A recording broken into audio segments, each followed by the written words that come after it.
So today we are going to be learning about virtual session critical reading strategies. Just gonna mute everybody. Which is really going to be helpful for all of your classes, right? Because you read in every class, hopefully. Now, obviously, like PE, probably not reading. Math, you might not be reading text so much in math, but I do know that a lot of those math lessons have a lot of words. So these are good strategies that we're going to try to apply across the board to every single class. So most of you guys last week did quite a bit of work already in AVID, and you saw this acronym here, WICR, which, let me tell you, I went to the AVID training in Dallas, and it's a little bit like a cult. It's a little bit scary. There's a lot of chanting and group talking and doing weird. They wanted, in Mr. Ling's group, they did a handshake where you had to make like udders with your hand and grab on them and pull on them. And I was just like, I would never make my students do that. So don't worry, we're not going to be doing the cult part of AVID. We're going to be doing the parts that I thought were useful. So what we're going to do today is we're going to talk about using a CAMI extension. It's an extension that you can put on Google Chrome that actually allows you to annotate and draw and write and highlight on articles. If you have another way of doing that, that's fine. But I thought CAMI was pretty easy to use, and it's definitely something that you guys could be using as you open PDFs especially. Then we're going to talk about how we're going to critically read text in AVID, and then we're going to do some reflection and discussion, right? Then what I'm going to do is end the required part of the virtual session, and then we're going to sort of talk about all the stuff that you saw last week. So talk about the Cornell notes, talk about the structure of the class, the contract, any kind of questions that you might have, and sort of go over just general things about the class. So our virtual session rules, which most of us are already doing. Your camera has to be on so that I can see you, because some of you guys I know are not there. You just turn on your screen and then you peace out and you go do something else. And thank you, Destiny. And I know that that can be shocking, that you would think that a student would do that and miss my virtual session, but people did it to me last year all the time. So turn your camera on. It doesn't have to be like, you know, I just need to see your face, especially in the beginning. And then if you want to angle it so that it's more up, right? So that like maybe I only see part of your face, or you want to wear a hat or a hoodie or something, that's fine. I'm not concerned about like staring down your face, okay? I just want to make sure they're actually in the session. We're going to use the chat a lot, right? Destiny did a great job starting us off here to communicate. Also, because it's a pretty small class, you could talk. So if you want to unmute yourself and speak, that's fine. Or you can type in the chat. I'm fine with both ways. We're going to be respectful, right? I don't think that we should.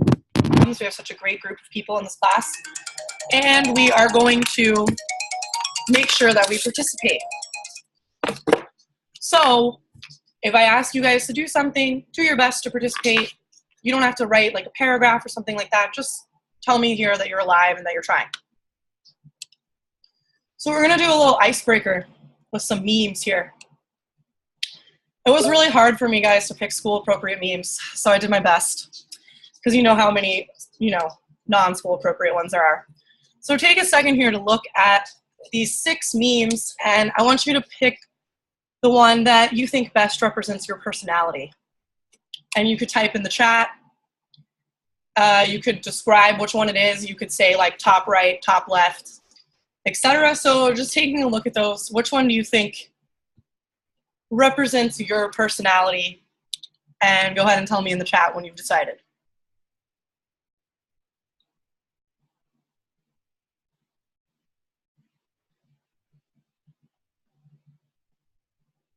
You're the top 3? All 3 of them, you think?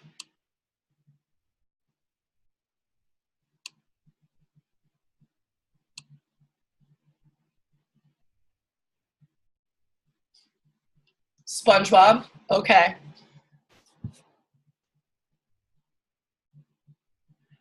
I know that SpongeBob one is how I felt starting the year this year, like trying to get everything ready. I was like, because yay, you got the Zelda reference. I'm so happy. I was really excited about that one. You feel the need to procrastinate everything? Yeah, I am the same way, guys. I'm a perfect example of an adult who procrastinates, and I would consider myself to be successful, so it's possible. Right? In fact, there's actually a lot of research about how procrastinating can help you be more creative. BOTW, what does that stand for? Oh, breath of the okay. All right, so we got a few people participating. You're a ball of memes and stress. Yeah.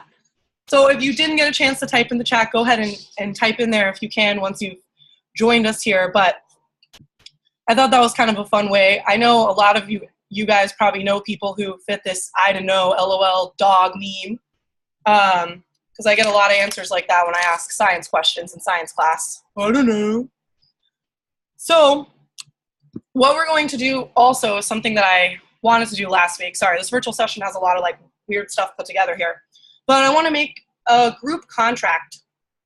So things that we all want to agree to as a group when we are working. Let me see. I know Paige was having a hard time getting into the class, session. Let me see if she...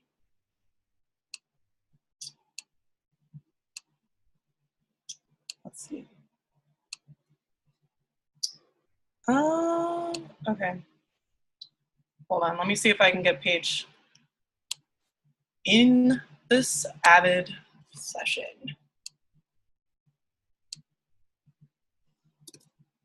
Doing some little text solving here.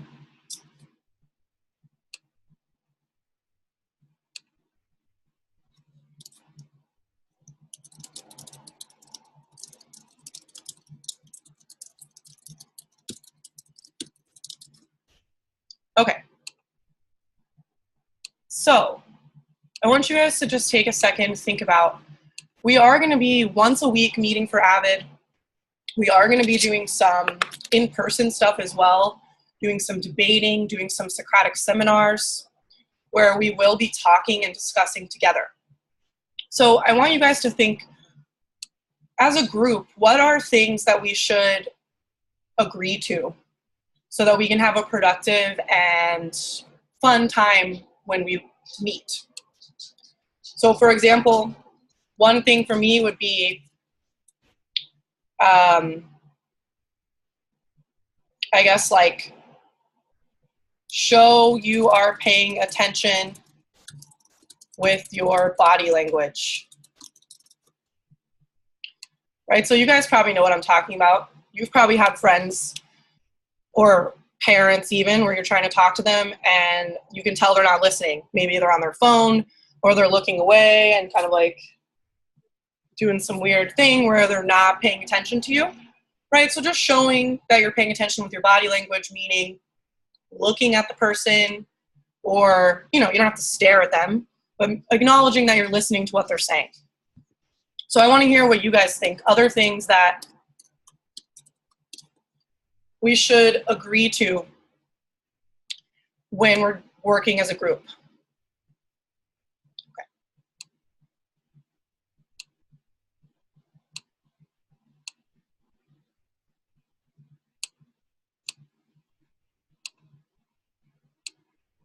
Oops.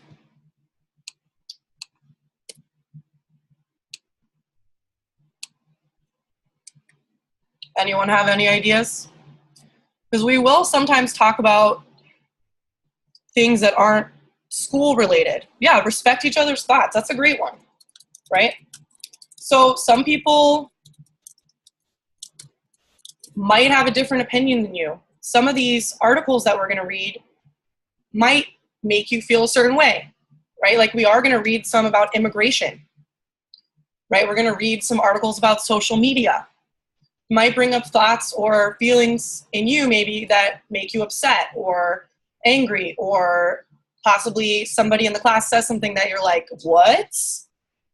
So we might have to work hard to really be respectful of what other people are saying, even if you don't agree, right? You don't have to agree with what everyone says. You might think they're a complete idiot, but instead of saying you're an idiot to their face, right, you're going to think it, and you're going to think of a more respectful way to say, I disagree with you. I think this is how it should be. So respecting each other's thoughts is a huge one.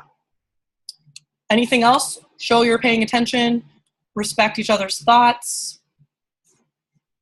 How do you guys feel about, oh no, the neighbors turned on their speakers. Let's see, I'm probably that neighbor. That's usually me and my fiance. We're like blasting music. We try not to do it during work time though. All right, so respecting thoughts, showing we're paying attention. How do you guys feel about everybody participating? Should everybody have to talk at least once? Yes, no? I mean, it's up to you. We could say that or not.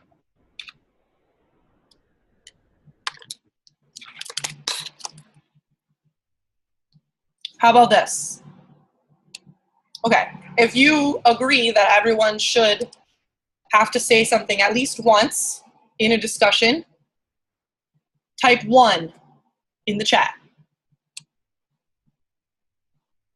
Okay, most people are agreeing with that. So everyone speaks at least once.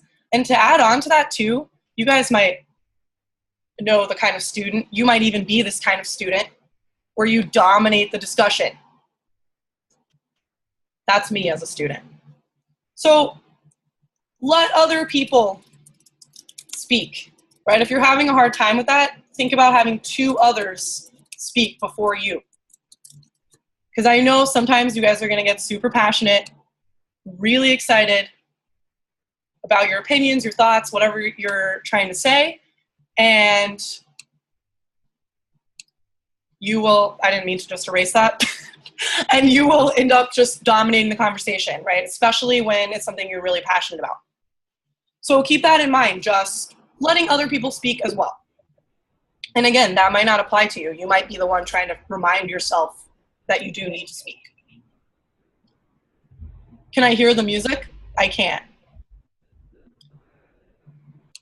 Okay. So I'm going to erase that stuff. So that sounded good. I will take a screenshot of that. And we will move on. So what we're going to need today for you guys to be able to annotate with me is we're going to need to download this link here to download Cami. I'm going to paste it in the chat. It is in the App Store. If you go to that link, it will take you. It is, I'm pretty sure it's not only for Chrome. I think they also have it for Firefox.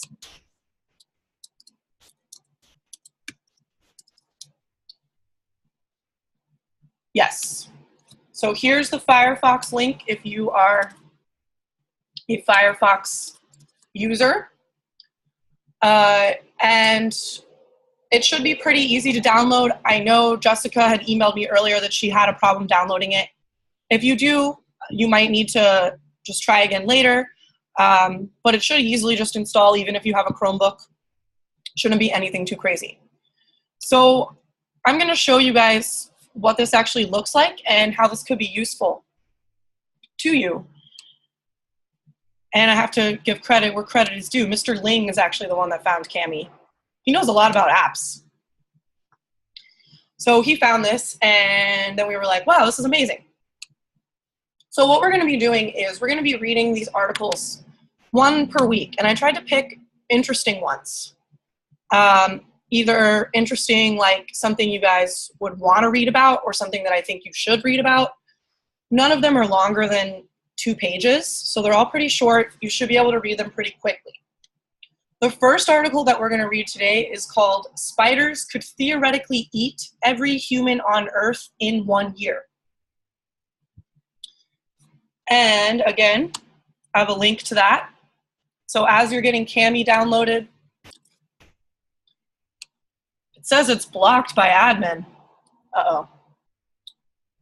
Okay. Are you using a school computer? Okay, if you're using a school computer and it tells you that admin needs to approve it, just send me an email. I'm gonna forward that to our tech person so he can figure out how we can add that extension. Okay, so just send me an email so I don't forget. Otherwise, you can open the article, and even if you can't annotate right now, you can still look at it. So everyone should be able to open this article, and once you have downloaded the Cami extension, you'll get this option here at the top that says Open with Cami. And if you click that, it will open nice and slowly, of course.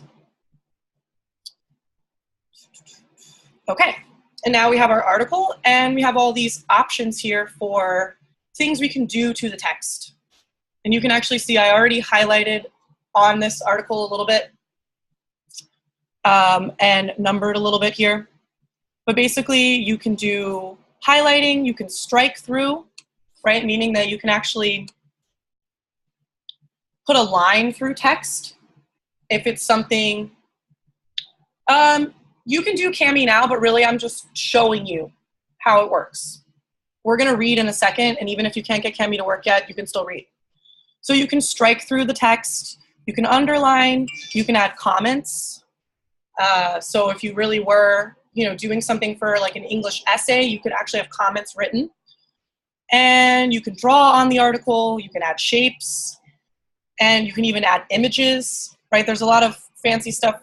Signature apparently is only for advanced Cami, which we don't have. But regardless, you can pick all these different options here, and it's going to help you interact with the text online. Now, if you prefer to interact with the text physically, right, you can always print out the article and annotate on paper at your desk or wherever you do your work. That's totally fine. This is just a way that you can annotate on the computer. Because, in Google Docs, you can't really, even if you copied and pasted this text, you couldn't really annotate quite as well as you could with a pen and paper. And this is pretty close. So what we're going to do is we're going to follow this AVID strategy for how to critically read. The first thing we're going to do is number the paragraphs. In this particular article, there are 11 paragraphs. And while you're numbering the paragraphs, I want you to think why we would do this. Why would we number them?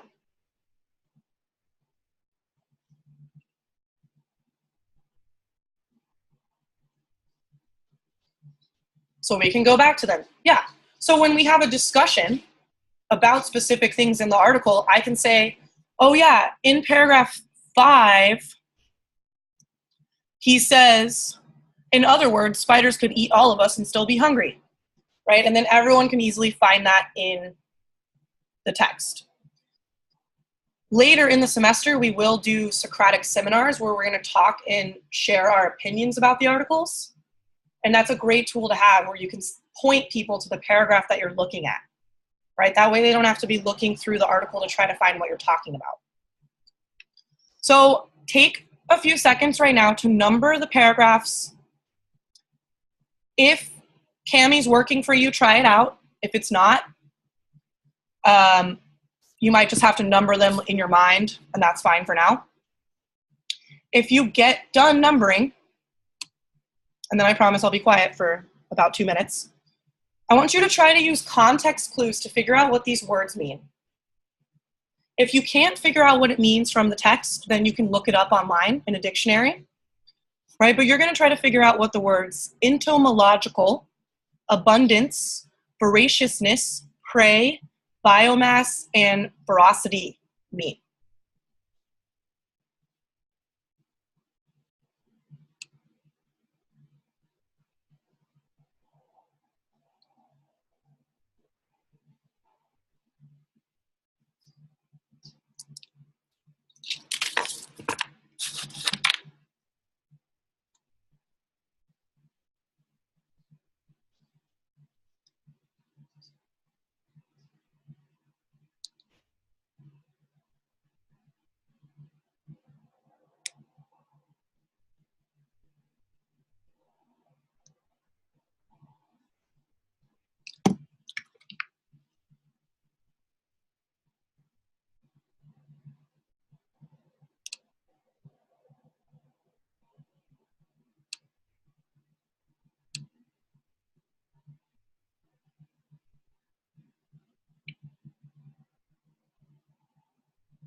You should be able to go to the article yourself with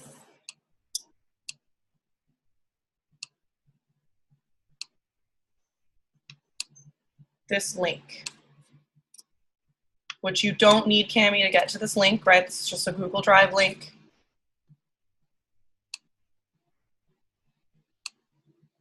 I'm going to leave the slide up just so you can see the words.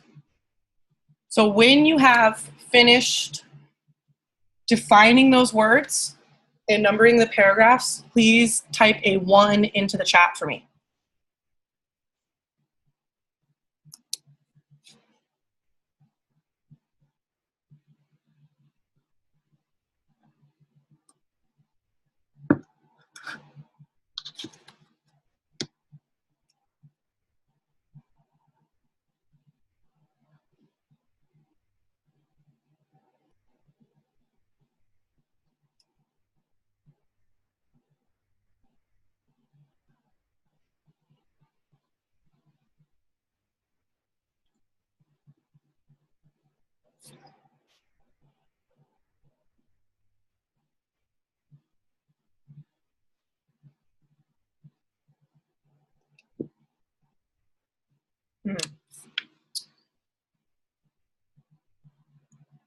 Destiny, are you logged into both of your emails? Because maybe it could be whatever your main one is. All right, Elizabeth, holding us down with the 1. Done with those vocab words.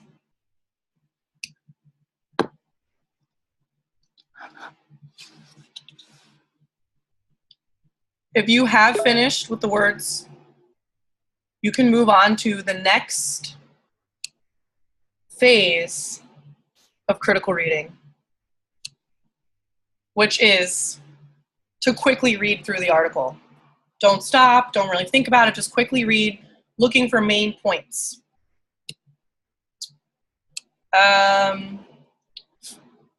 Yoreli, is that how you say your name? Are you in your MIWA email? Because I have the link set up to share with everybody's MIWA. Huh. Let me see.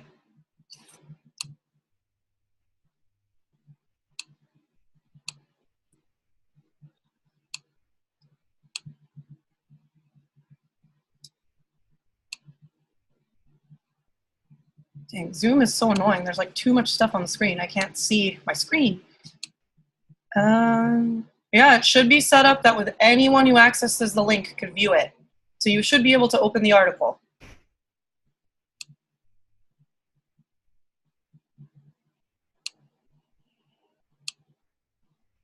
Yeah, try again.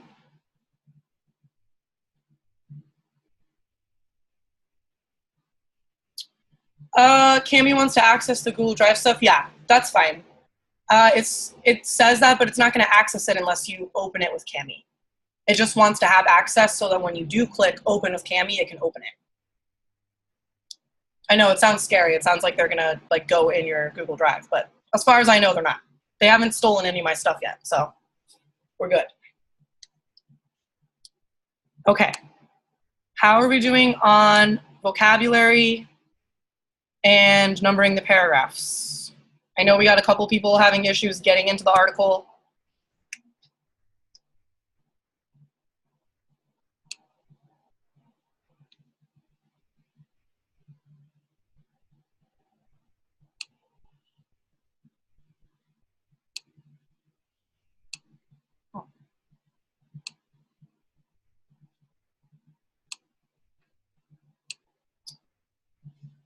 I only see a few people in here. Okay. Okay, so we're gonna move on at this point. If you have not finished identifying the vocab and numbering the paragraphs, keep working on that as we go. Really, this one is kind of just about learning the process because every week on Monday, we're gonna be doing a new article. And then you can move through the process as quickly as you want, right? Eventually, it's gonna become kind of like a second nature to do it. So before we pause and read again, right? If you did quick read, or even if you didn't, what is the main point of this article? If you had to say it in one sentence, or what you think it might be if you haven't read it yet. Yeah, how much food spiders can eat, right? Seems to make sense if we're looking at the title. They could eat every human in 1 year. Okay, so clearly they eat a lot, right? If you did quick read through the article, you probably saw a lot of information and facts about how much spiders eat, how many spiders there are, etc. So then what you're going to do now is going back a close reading, circling key terms, including other authors, right? Are they citing someone's science information? Are they citing another paper? And essential words or numbers, and then underlining the author's and other relevant information. So when you go back into your article, if you're using Kami, right, it should be pretty easy to do these parts here because you can easily underline. Circling, you could use the drawing tool and actually make a circle, right? You can make it a finer point so that it's not as, well, that one's, you actually can't even see that one. Don't make it 0.1, maybe make it 1. You then can circle with the drawing tool, right? Or if you want to use a shape, you can. Underlining, you just highlight the text that you want to underline, and it will be underlined. So I'm going to let you guys take,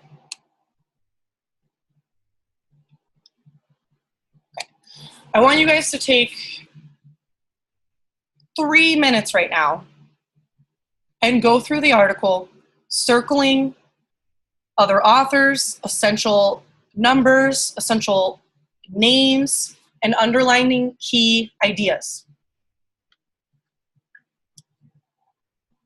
Remember, this one's just for practice, and less is more usually. And I'm going to be quiet for 3 entire minutes.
Okay.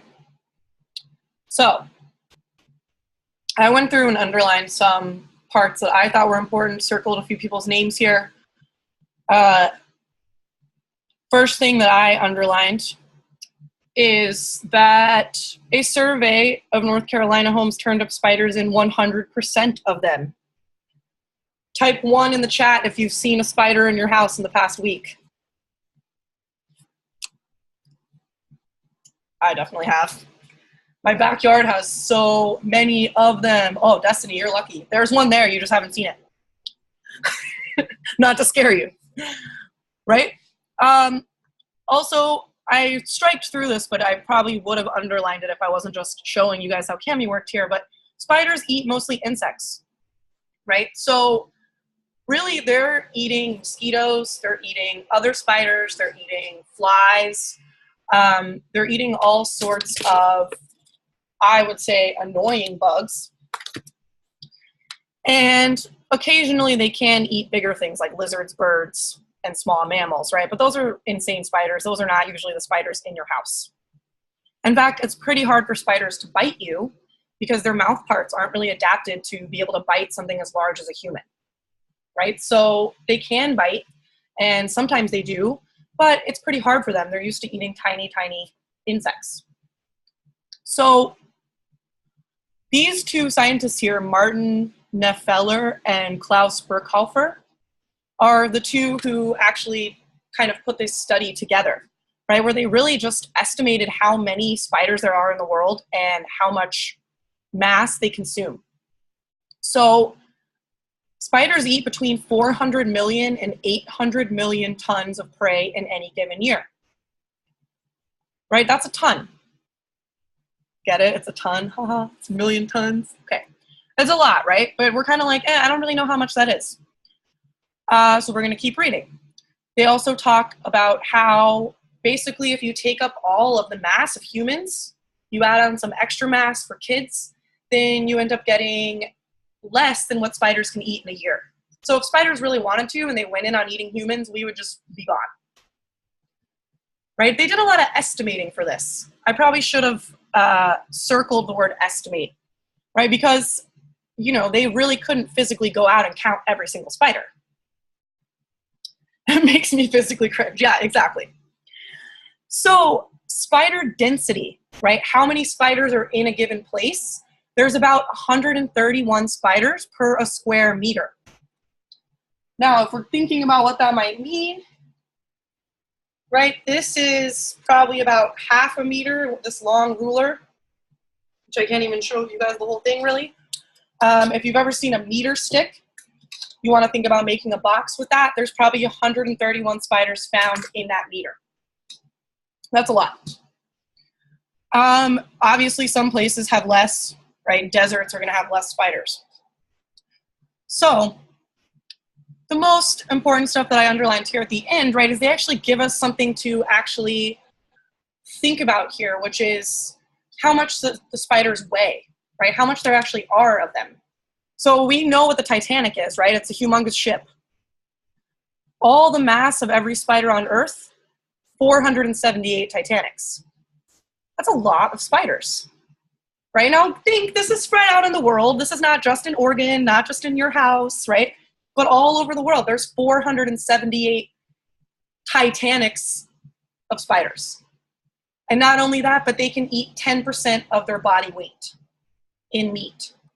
So that would be if you weighed 200 pounds, that would mean you ate 20 pounds of meat a day. Right? So think about, even if you don't eat meat, like I know Elizabeth is a vegetarian, even if you eat kale or something like that, think about how much 20 pounds of kale is. That is an insane amount you would be eating all day. Right? And I think if you ate 20 pounds of meat, you would probably throw up. I don't know. I would. I don't think I could do it. So that's a lot, right? So really they do a lot in terms of eating, which is not something you really think about when you see spiders. At least I don't. I'm usually like, ugh, and not like, oh, they're doing something for the ecosystem. So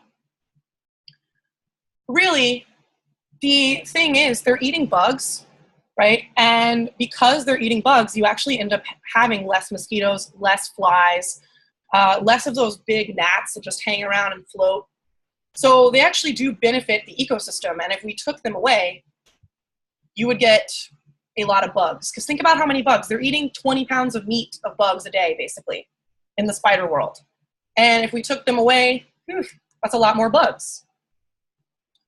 Okay, so that was my little spiel. So this is basically the process you should be going through when you read one of these articles, is underlining stuff that's important, circling names, key points here, and really, like, you can even talk to yourself, which is kind of what I just did, except I was talking to you guys, really thinking through it, like, whoa, what does that really mean? 478 Titanics, like, that's insane. If I didn't know what the Titanic was, I could go look at a picture of it, see how big it is, right? See how much it weighs. So this is a lot to do for one article, right? So you might not want to use this strategy on every single thing you read, because it does take a lot of time. You're going to want to use this strategy on things that are important, that you need to find claims from, or that you're going to be discussing, or that you're going to be using for the class. So I actually showed this strategy to teachers, so hopefully they'll be using it in their classes as well.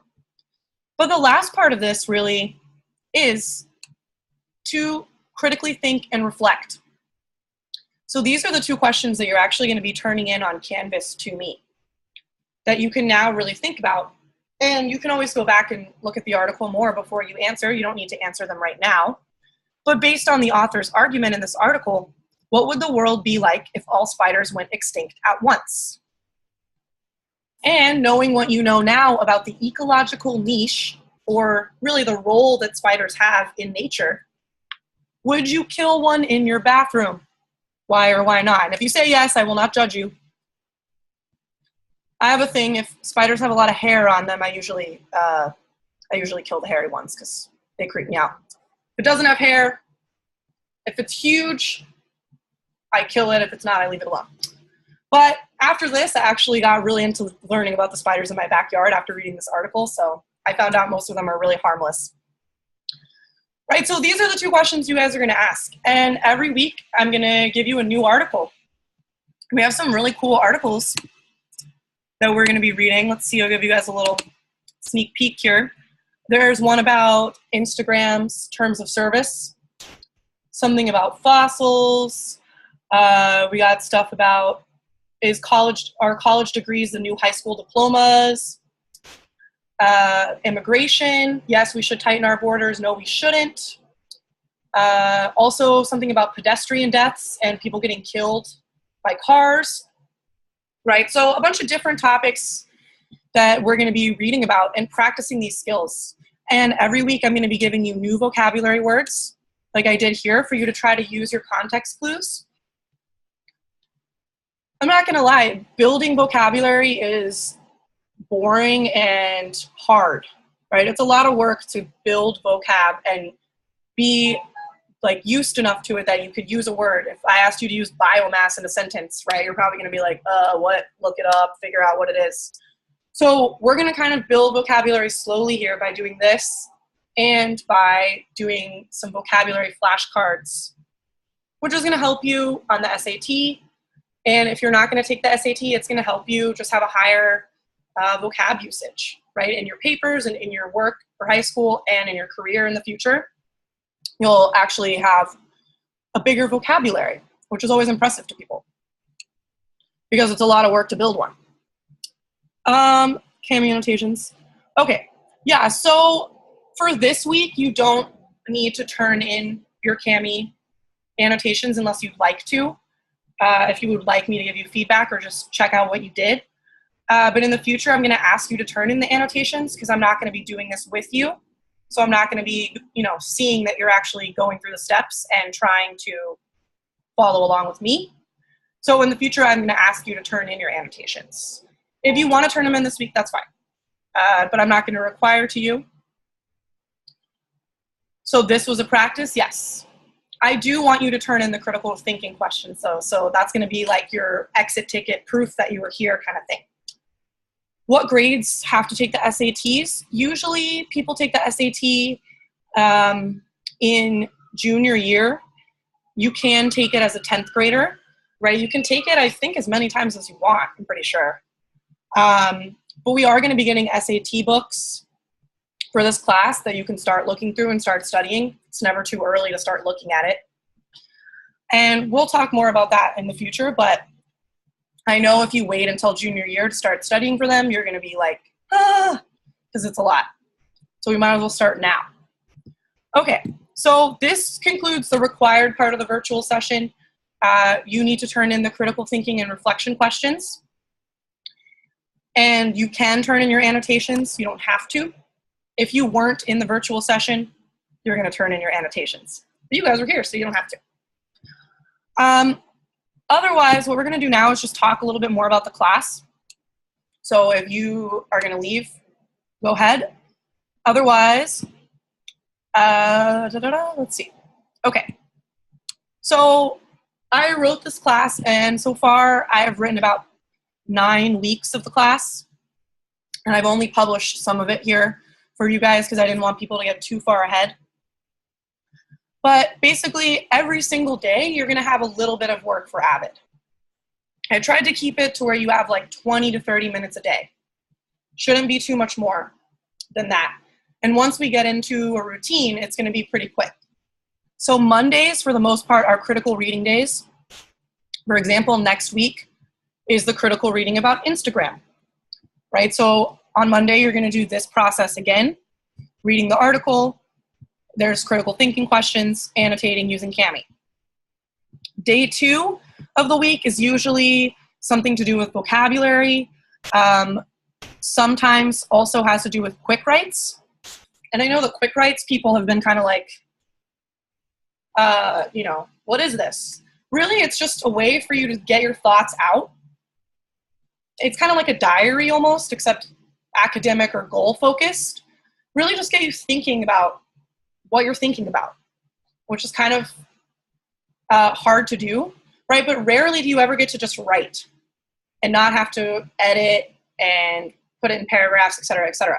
So I don't care if you have typos. I don't care if you have run-on sentences. I don't care if you're writing about how much you hate something, right? It's really just for you to get everything out. So the quick writes will have a place to turn in on Canvas if you're turning them in. So for example, last week there was the quick write and screenshots turn in on day 1, right? I tried to write in all the assignments what the quick write was. So this one was, we cannot become what we need to be by remaining what we are. And so you should have thought about what you're doing, what you want to keep doing, what you want to stop doing, what you want to start doing. The quick writes, a lot of them are goal-oriented. And sorry, Elizabeth, I'll answer your question in a second. There are a lot of like goal-oriented, like thinking about your life questions. Some of them will be college essay questions, actually, to get you practicing, because the college essay questions are annoying. They're like, describe what you did on your Sunday, right? And clearly they're looking for something specific. They don't want you to be like, I laid in bed, I watched an anime, then I played some video games. No, they want you to be like, I volunteered with children, and then I gave canned goods to people. So some of it, we're going to start practicing writing on these like vague life essays. A lot of them are like, name something that's changed you forever, or an event that you went through that made you a better person, or blah, blah, blah. So sometimes it's good to just kind of get that like blah out so that you can get some ideas about what you might actually write for some of these essays. So a lot of the topics are going to be life goal oriented.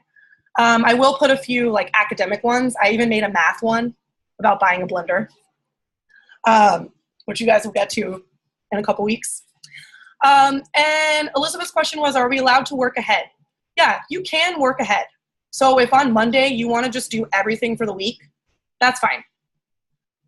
Some things, like if there's a virtual session, it will say virtual session. Those are really the only times that I would say probably don't do that one yet. Like today it said virtual session, right? I didn't give you the link to the article, so you couldn't really do it yet. Otherwise, like now for the rest of the week, all of these days, you could either do it daily or you could do everything at once. That's totally up to you. We are going to be doing vocabulary every week as well, where we will be getting to choose. You can either make flashcards or you can make a graphic organizer to help you learn these words.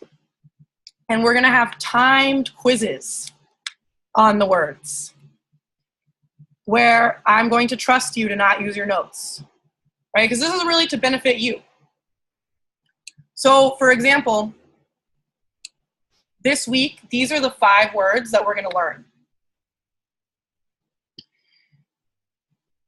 You might have to go, if I were you, I would make flashcards personally. I would just go through my flashcards 5 minutes a day. Maybe like while I'm eating breakfast or eating lunch, just look through them, make sure I know what those words mean.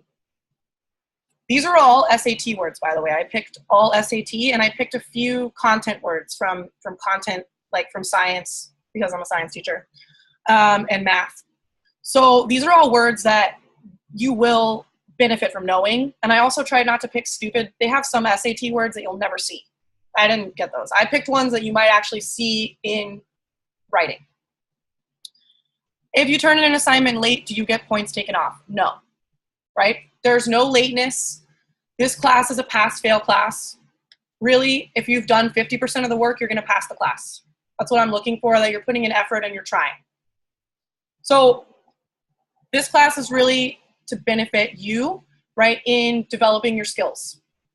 So if you put 100% into the class, you're gonna get 100% out. If you put 50% into the class, you're gonna get 50% out. That's gonna be up to you. So like this, day 2, which is what you're gonna be working on tomorrow, there's nothing to turn in, right? But you should have made flashcards or made a graphic organizer and looked at those words. So there's not something to turn in every single day necessarily, but for the most part, it's 4 times a week.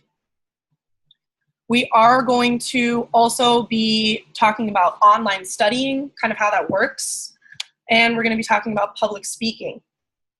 If you guys can believe it, I used to be a shy, little awkward girl who never spoke to anyone.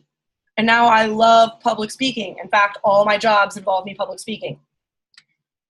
Fitness teaching, teaching you guys. Yeah, I love talking. So we're going to talk about doing that. We're going to talk about being leaders. We're actually going to plan an event for MIWA that you guys are going to come up with some ideas for what kind of events people might actually want to come to. And of course, we're going to be having Cornell notes. Right now, I know a lot of people who've been in AVID before or who last week already went through the Cornell notes, which I believe was this day. You might have been thinking, oh, I hate notes. I already have my own way of taking notes. I don't want to do Cornell notes, right? Now, I felt the same way until I went to the AVID cult conference.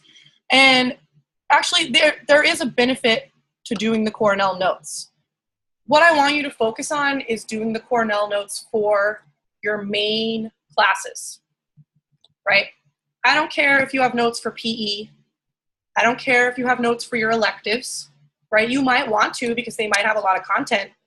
Really, I want to see math, science, English, social studies. Those classes you should have notes for. Now, the reason the Cornell notes are cool is because you're actually studying as you go. That means when you get to the test or you get to a quiz, first of all, you have notes. Second of all, you kind of already know what's in there. We also are going to be doing something this year called tutorials, which we did not do at MIWA last year. And it's basically a round table of you and your peers going over something that you got stuck on. So you might be the person leading saying, you know what, I can't figure out how to write a thesis statement for this paragraph that I wrote. Here's what I know. This is what a thesis statement is. Here's my paragraph. What do you guys think? How can you help me? And then your peers are going to say to you, oh, well, what do you think your argument is? you know, and they're going to talk you through that process. So we are going to be working on that collaboration, really having our peers help us to fill in gaps that we're missing. And if you don't have notes, it's going to be pretty hard to figure out what you're missing. So when you turn in a picture, do you need to show multiple sets? Right. So for the notes, guys, I'm not going to ask you to turn in notes from every class every week. I'm going to ask to see one class. And I'm going to tell you for this week, I'll give you a heads up. For this week, I'm going to ask to see math notes. So I just need to see one day of notes from your math class.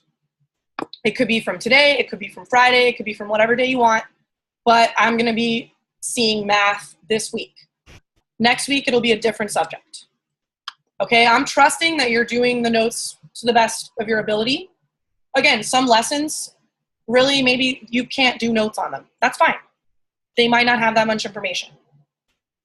However, the most important part of the Cornell notes is going back, right? After you've written all your notes out, going back and actually looking at what you wrote.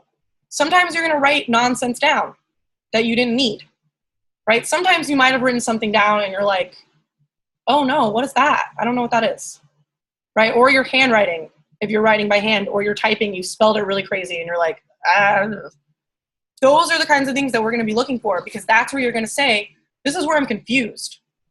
It's right here. I didn't write something here, or I wrote something that's confusing to me.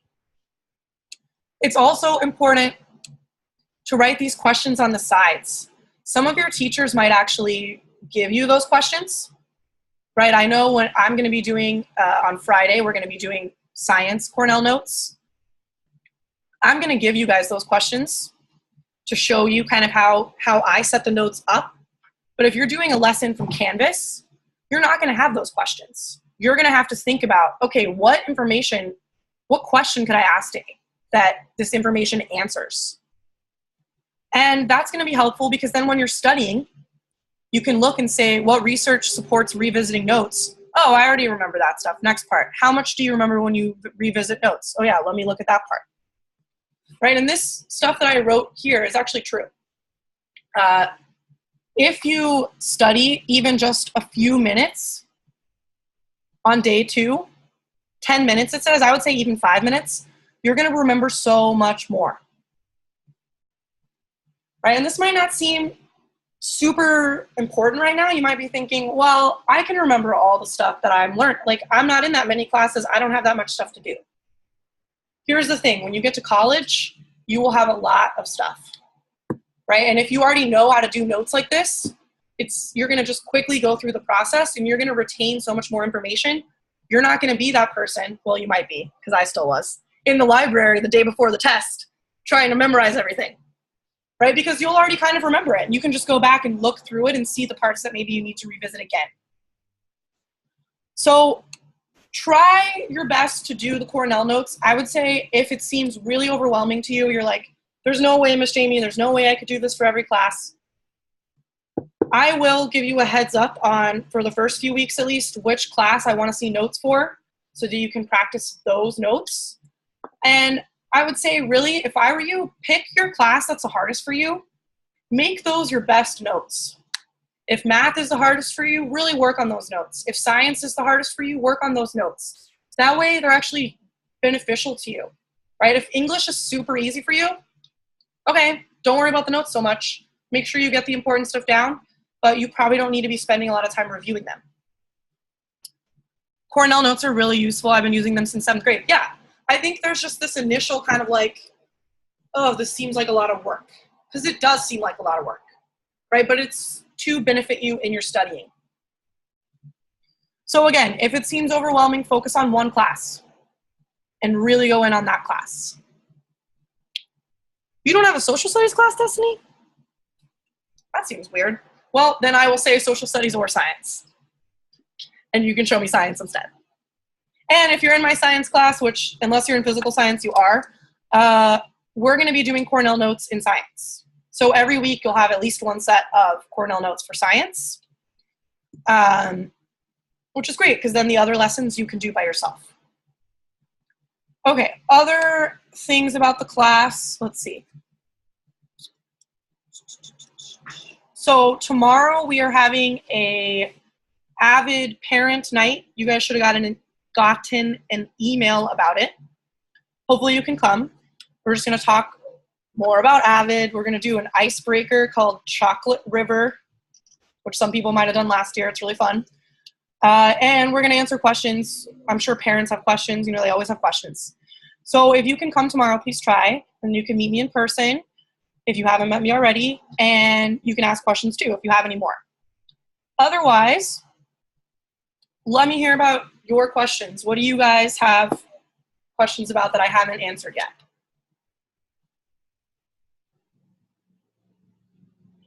The cover page in the virtual binders. Excellent question.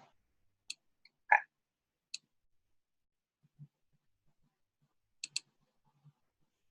So,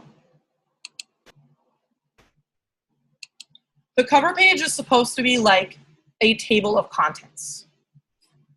So what you're going to want to do, let's see, I'm using geometry as an example, so I'll actually do real thing here, is you're going to go to your class.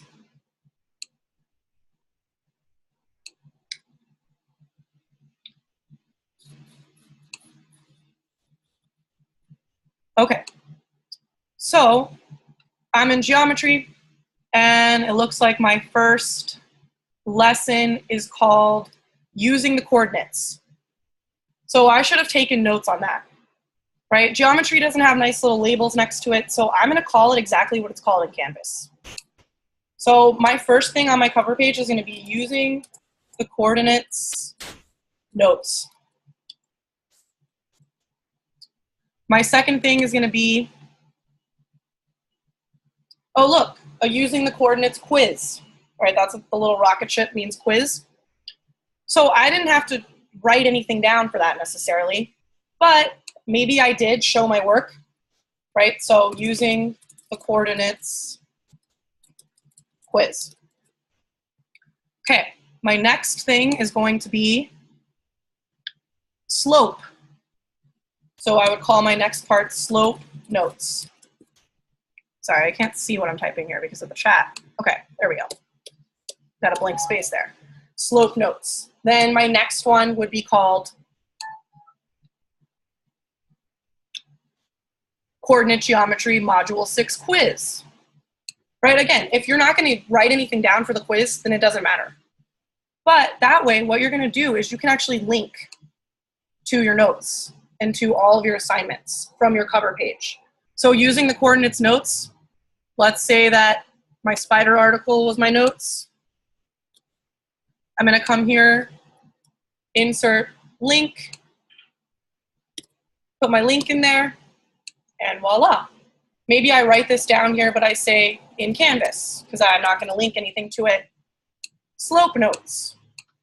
I would link my notes.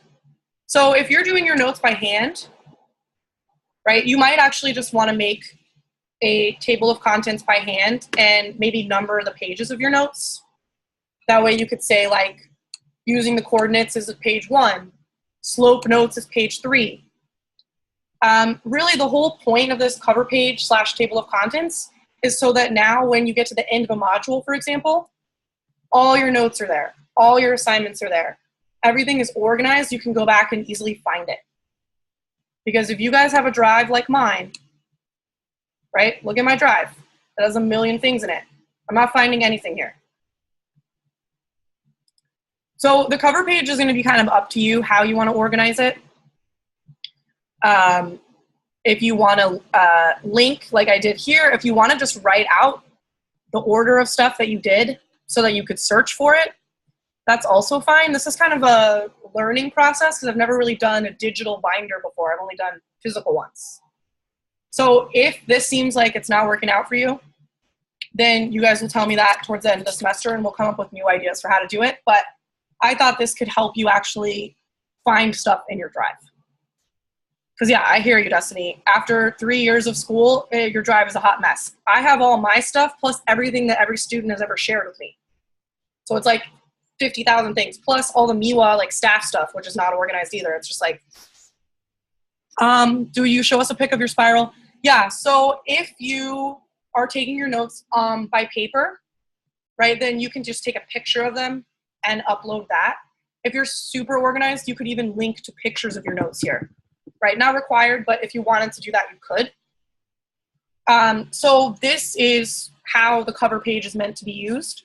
You could, if your assignments have numbers, like I know Earth Science is like 0.002, scientific investigation, right? You could actually call your assignment whatever it's called with the numbers.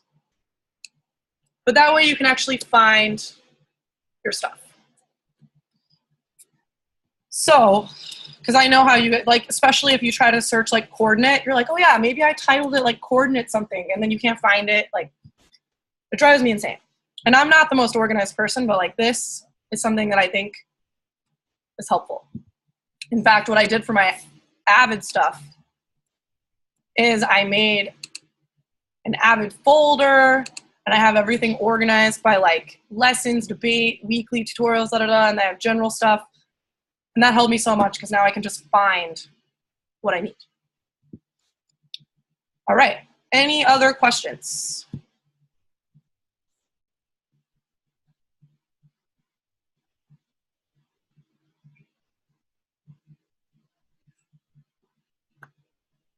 Okay. If you guys have a question, feel free to email me, right? Let me know what it is. Or if you have like a specific personal question, like, hey, I'm doing this specific thing, can you help me with it? Let me know. I am going to talk a little bit more about the class tomorrow as well. So if questions come up then, don't hesitate to ask them. And I will say we're going to do an awesome college project where you guys are going to get to pick your dream college and plan out every single step of what you would do there, including what you would major in and how much money it's going to cost. Pretty exciting stuff. Okay, well, I'm going to go ahead and end this session. So thank you guys for coming, and keep those questions coming if you've got any.